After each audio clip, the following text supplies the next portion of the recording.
Good evening, everyone. I'm Carmine Gemei. This is the first week of practice for 1A, 2A, and 3A football, along with all classes of cross country, girls swimming and diving, and volleyball.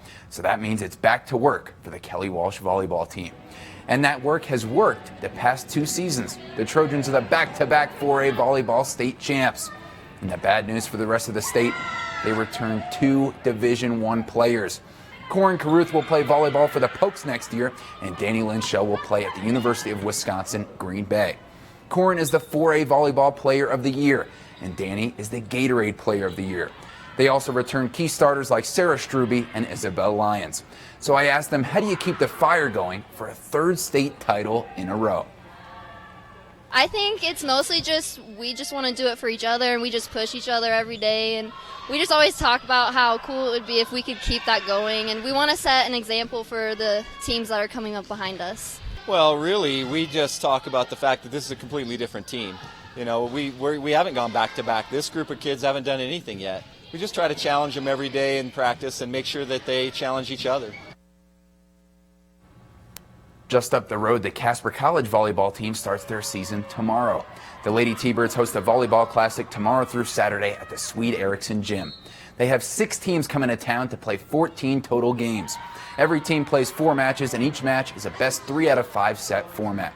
Casper College starts the tournament off tomorrow night at 7, hosting Miles Community College. Then they play at 2 p.m. and 8 p.m. on Friday, and then again at 2 p.m. on Saturday. You can watch college volleyball this weekend in Casper, in Laramie, and in Cheyenne. The Poke volleyball team plays 2 exhibition matches this Friday and Saturday. At 6:30 p.m. Friday, the Cowgirls play their annual Brown and Gold Inter-Squad Scrimmage. That's open to the public at the Uni-Wyo Sports Complex. And then this Saturday at 6:30, they host Nebraska Kearney in another exhibition. They'll play that one at Cheyenne East High School with a tailgate including free pizza and soda starting at 5. And the Cowgirls have a skills clinic at East from 11:30 to 1 on Saturday. That costs $10 and includes admission to the game. You can't beat that. The Pokes play their first official game in 2 Fridays at the CU Buff Invitational. And the Poke football team starts their season just a day after the volleyball team. So far, the Cowboys have sold more than 20,000 out of a possible 29,000 tickets for the opener hosting Missouri. This Sunday at 10:30 p.m., Kira Grogan, Brady Altmans from the Casper Star-Tribune and I preview that game, along with the entire Cowboys season. Here's Brady on the Pokes' chances to be bowl eligible for a 4th straight year.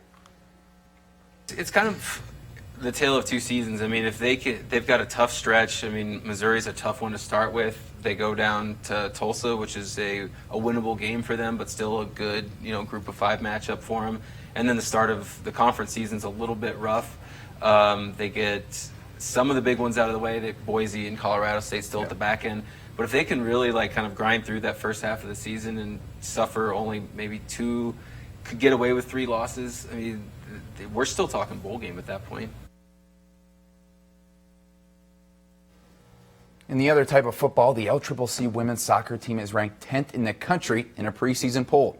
They're led by Jim Gardner in his 17th season with the team. A month ago, he earned induction into the Wyoming Coaches Association Hall of Fame. Last year, the Golden Eagles went 17-2 overall and 8-0 in Region 9. They also advanced to the National Junior College Division I tournament, where they went 1-1. LCCC has its season opener Friday, hosting number 17 Snow College. Then in a week span from August 31st to September 6th, they play 3 top 10 teams in the country. And in the big leagues today, the Rockies were trying to avoid a series sweep at the Arizona Diamondbacks. Top of the first, the bearded all-star Charlie Blackmon hits an RBI single to center field, and the Rocks take the early lead. But Charlie wasn't done in the first. Bottom of the first, Jake Lamb hits one hard to deep right field. Charlie chasing, jumping, and catching. Chuck Nasty robs a potential 2 RBI extra base hit or a home run, depending on the prescription of your spectacles. Tim Melville raises his hands in approval. He loves it. Then the Rockies up 6-1 in the 7th, man on second, and guess who? It's Charlie Blackmon again. We have a theme here. Trevor Story scores, and the Rockies win 7-2. So the Rockies have won 4 in a row, then they lost 2 in a row, and now they are back on the winning track. Guys, still very far away from Rocktober, but we can hope we can continue to dress in purple to cheer on the Rocks and wish them good luck. All right, well, we'll have to do that. It's going to take a few more wins for them to get over the... Yeah, it'll be a lot of purple. All right. We'll be right back.